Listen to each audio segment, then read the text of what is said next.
खान साहब ने अडियाला जेल में सहाफियों से और वकला से बातचीत करते हुए कहा कि मुल्क में जमहूरियत अब बराए नाम रह गई है। अदलिया एक जमहूरी मुल्क में आज़ादी की ज़मानत होती है जो अब नहीं है। मुल्क में सिर्फ इंतखाबात से जमहूरियत नहीं आती।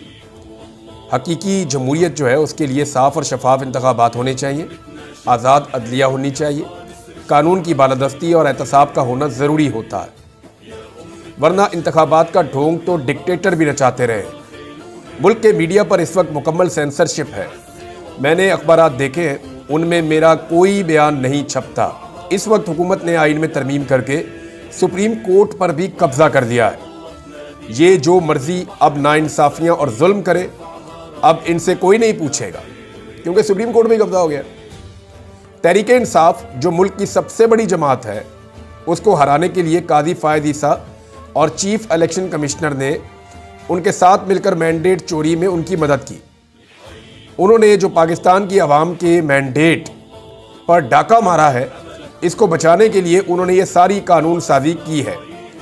इस गैर आइनी पार्लियामेंट, गैर आइनी सदर, गैर आइनी वजीर आज़म और इस फार्म 47 की पैदावार निज़ाम को इस्तेमाल करके आइनी तरमीम करवाई गई है। इस कानून साजी का मकसद सिर्फ पाकिस्तान की आवाम के हुकूक को सलब करना है। आर्मी चीफ की मुद्दत मुलाजमत में तोसी फौज का अंदरूनी मामला तब होता अगर आर्मी चीफ न्यूट्रल होता। मौजूदा आर्मी चीफ इस नाजायज़ हुकूमत को तहफ़्फ़ुज़ फराहम कर रहा है। हुकूमत ने मैंडेट पर मारे गए डाके को तहफ़्फ़ुज़ देने के लिए आर्मी चीफ की मुद्दत मुलाजमत में तोसी की है। इस पर पार्लियामेंट में कानूनी बहस होनी चाहिए थी। ये इंतहाई अहम मामला था और इस पर कोई कानूनी बहस किए बगैर कानून साजी कर दी गई।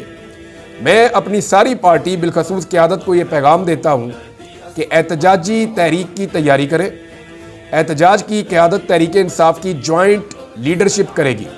जो टिकट होल्डर या ओहदेदार एहतजाज में शिरकत नहीं करेगा, उसकी पार्टी में कोई जगह नहीं है और ना हम उसको अगले इलेक्शन में टिकट देंगे। मेरा अपनी कौम को ये पैगाम है कि अपने हुकूक और आज़ादी के लिए कुर्बानी देनी पड़ती है। आप सबको हकीकी आज़ादी और आज़ाद अदलिया के लिए खड़ा होना पड़ेगा। डंडे के ज़ोर पर यह हुकूमत नहीं चलाई जा सकती। मैं पिछले 16 माह से जेल में नाहक कैद हूँ। अगर हम आज इनके सामने नहीं खड़े होंगे तो पाकिस्तान में जमहूरियत का मुकम्मल तौर पर खात्मा हो जाएगा। मैं समझता हूँ कि गुलामी से मौत बेहतर है। ये मुझे मिलिट्री कोर्ट्स में ले जाना चाहते हैं तो ले जाएं, मैं इसके लिए भी तैयार हूँ, लेकिन इनकी गुलामी कबूल नहीं करूँगा। मेरी 2 बहनों को भी जेल में डाला गया और एक बहन का बेटा 1.5 साल से मिलिट्री जेल में है। मैं खुद हर कुर्बानी देने के लिए तैयार हूँ। मैं डोनाल्ड ट्रंप को 47वां अमरीकी सदारती इंतखाब जीतने पर मुबारकबाद पेश करता हूँ। डोनाल्ड ट्रंप की जीत पाकिस्तान के लिए खुशाइंद है।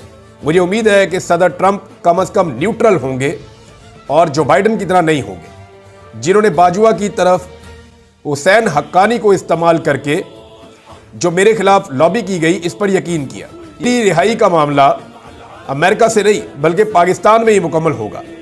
अपनी 2 गलतियां मैं तस्लीम करता हूं। नंबर 1, जनरल बाजुआ की मुद्दत मुलाजमत में तोसी देना मेरी सबसे बड़ी गलती थी और कमज़ोर इत्तेहादी हुकूमत लेने के बजाय मुझे दोबारा इंतखाबात करवाने चाहिए थे। मैं मुल्क से किसी सूरत नहीं भागूंगा। मेरा नाम मुस्तकिल तौर पे ECL पर डाल दें। मैंने बाहर नहीं जाना। पहले नवाज शरीफ बाहर भाग गया, अब उसकी बेटी भी बाहर चली गई।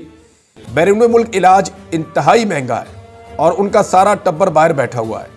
इनकी जायदादें और इनके पैसे मुल्क से बाहर हैं।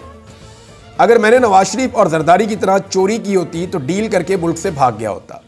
ये इमरान खान साहब का स्टेटमेंट है।